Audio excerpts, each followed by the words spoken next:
Okay, here we are looking at the engine compartment. As you can see, here's the aerated intake, custom, 90mm throttle body.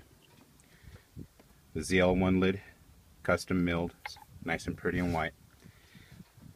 Over here is the additional coolant tank, and I guess you can't really see down here. Let me see if I'll pull this off so you can take a look.